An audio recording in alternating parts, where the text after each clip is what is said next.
മാത്യു കുളനാടിനെതിരെ വിജിലൻസിന്റെ ഗുരുതര കണ്ടെത്തൽ. 50 സെന്റ് ഭൂമി കയ്യേറിയെന്നാണ് കണ്ടെത്തൽ. മാത്യു കുളനാടൻ പുറമ്പോക്ക് കയ്യേറി മതിൽ നിർമ്മിച്ചു. ഭൂമി രജിസ്ട്രേഷനിലും ക്രമക്കേടുണ്ട്. 1000 ചതുരശ്ര അടി വിസ്തീർണമുള്ള കെട്ടിടം രജിസ്ട്രേഷൻ സമയത്ത് മറച്ചുവെച്ചു. ഇതിലൂടെ നികുതി വെട്ടിപ്പ് നടത്തിയെന്നാണ് വിജിലൻസിന്റെ പ്രാഥമിക അന്വേഷണത്തിലെ കണ്ടെത്തൽ. ഭൂമി അളന്നു നോക്കാതെയാണ് പുറമ്പോക്ക് കയ്യേറിയെന്ന ആരോപണം ഉന്നയിക്കുന്നതെന്ന് മാത്യു കുളനാടൻ. അധികം ഭൂമി ഉണ്ടെങ്കിൽ തുടർ നടപടി സ്വീകരിക്കട്ടെ. കെട്ടിട നമ്പർ ഇല്ലാത്തതിനാൽ ഒരു കെട്ടിടം മൂല്യം കണക്കാക്കിയിരുന്നില്ല. അതുകൊണ്ടാണ് രജിസ്ട്രേഷൻ സമയത്ത് ഈ കെട്ടിടം കാണിക്കാതിരുന്നതെന്നും മാത്യു കുളനാടൻ പറഞ്ഞു. ഇന്നത്തെ അവര് ചോദിച്ച ചോദ്യങ്ങൾക്കെല്ലാം ഞാൻ മറുപടി നൽകി. ഇനിയിപ്പോ സ്വാഭാവികമായിട്ടും അവര് ചോദിക്കേണ്ട കാര്യങ്ങളെല്ലാം ചോദിച്ചു എന്നാണ് പറഞ്ഞത്. അങ്ങനെയാണ് അവസാനിച്ചത്. ഈ പറഞ്ഞ മാതിരി ഒരു കെട്ടിടം എന്തുകൊണ്ട് നിങ്ങൾ കാണിച്ചില്ല എന്നൊരു ചോദ്യം ഉണ്ടായിരുന്നു. ആ ചോദ്യത്തിന് ഞാൻ മറുപടി പറഞ്ഞു. ആ കെട്ടിടം എന്ന് പറയുന്നത് നിങ്ങൾ കണ്ടിട്ടുള്ളതാണ്.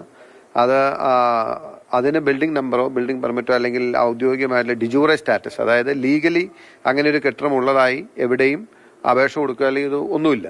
രണ്ട്, യോഗ്യമായ രീതിയിലല്ല കെട്ടിടം. അപ്പൊ ആ കെട്ടിടം ഒരുപക്ഷെ അതിന് വാല്യൂ കാണാൻ പറ്റുന്നുണ്ടായിരുന്നില്ല.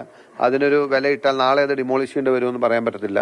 അതിന് ഞങ്ങൾ നടത്തിയ കച്ചവടത്തിൽ ആ കെട്ടിടത്തിന് പ്രത്യേകമായ വില കൂട്ടിയിട്ടില്ലാത്തതിനാൽ അത് ആധാരത്തിൽ കാണിച്ചില്ല എന്ന് ഞാൻ പറഞ്ഞിട്ടുണ്ട്.